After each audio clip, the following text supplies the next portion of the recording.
Let's go back into the construction script.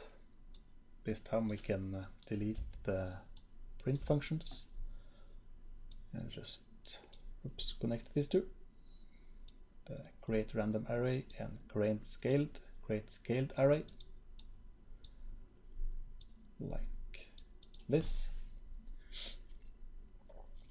We now need two more variables that should not be visible from the level.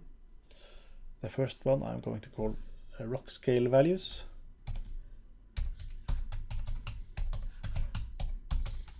Like that.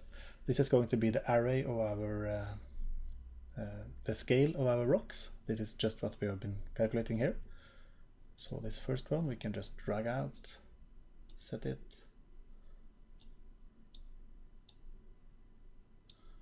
Like that.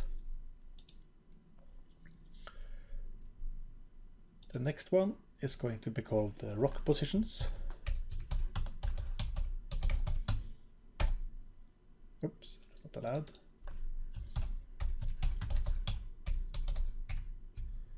Okay, I already have something called that, so let's just put the rock positions. We should be fine. Yep. So what's going to go into these rock positions? Let's take a new the random array, and we're going to use the function scale array once more, like this. And the input should be our random numbers as before. Just set it here, but this time we're going to scale it slightly differently. We will take the number of rocks and we will offset the length of the rocks like this, and we will multiply them. It's an int times float.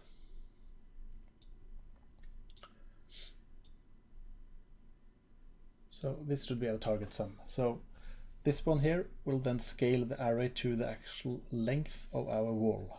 This first one just scales it to the number of rocks in the wall, and the next one scales it to the actual length of our wall. Let's compile this one. And the results from this new scaled array should be put into the rock positions. Like this, and the return from this function again is going to be the rock positions. Yeah, I see it now. The function is also called rock positions, so we're not allowed to set the variable as the same name, of course. Put it in there like that. Now we have one set of now we have one array called rock scale values, which is going to be the scale for each rock and the position that we're going to place each rock in. So we can now just actually go ahead and place the rocks. So to do that, we make a new for loop. For loop like this. The first index should be 0, and the number should be the number of rocks long. Let's get this one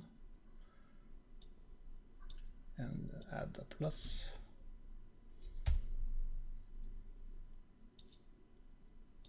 And it's here now, -1. So we should go from 0 to the number of rocks -1. Like that. Because now we are going to place each rock. So this first script here will only create one row of rocks, and then we will just stack them on top of each other later. That's very easy to do.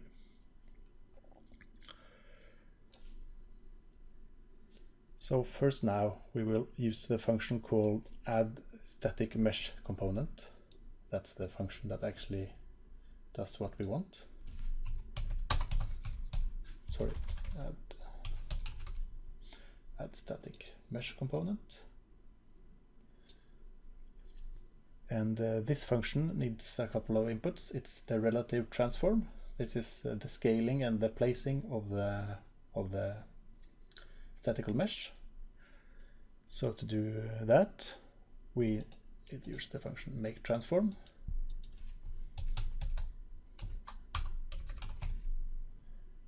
Make transform. The results from this will go in there. Here we need two things, the location and the scale. And these are just the two things that we have just created from our arrays. So this should be fairly simple to do. First, we just use the make vector. Make vector like that. And as the see now for the x value, we should have our rock spacing values. So if we now take this one, the rock positions. Let's get this one, and we need to use the. Sorry, it's starting to get a bit crowded here. That we should use the get function. This we should now get all the elements. Get like that, and the index like that, and it should be put into our x value. And the y and z can be 0 for now, and this we put into the location. And we really just do the same thing once more for the scale. You can basically just make a copy of this one. Control W. But instead of the rock positions, we will use the rock scale values. Let's get this one here. This one can delete. And this one should be 1 in all of the other directions. We are just going to scale it in the x direction.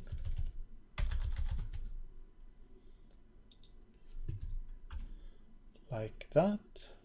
Put this into the scale. The rotation can be 0 for now.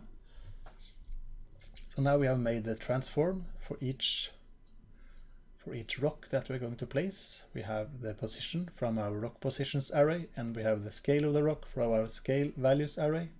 We put this into the transform, and the transform goes into the add static mesh component. Like this. And the return from this value we should put into a, let's see here now, set static mesh.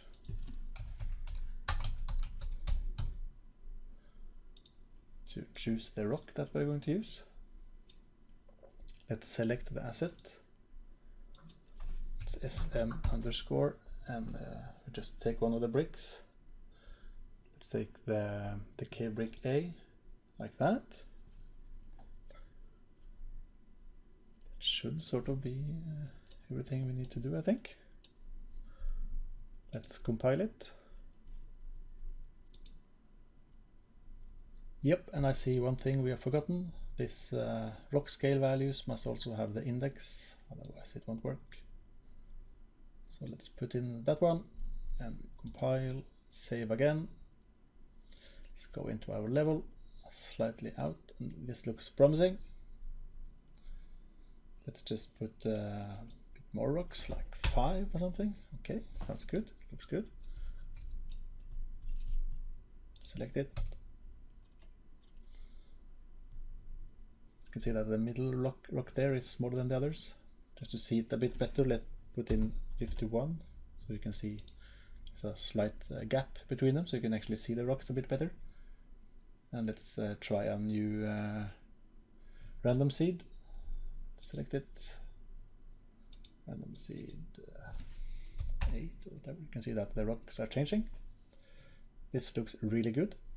Let's put the length back to 49. Now all we need to do is to add a new for loop to stack a bunch of rocks on top of each other, but that's actually quite easy. And we will also just put in a small change so that we can have more rocks. This is just the same rock, and we'll also spin them around a bit, but that's just small variations to the work that we have already done. So let's go ahead and do the final things that will make this ball ready.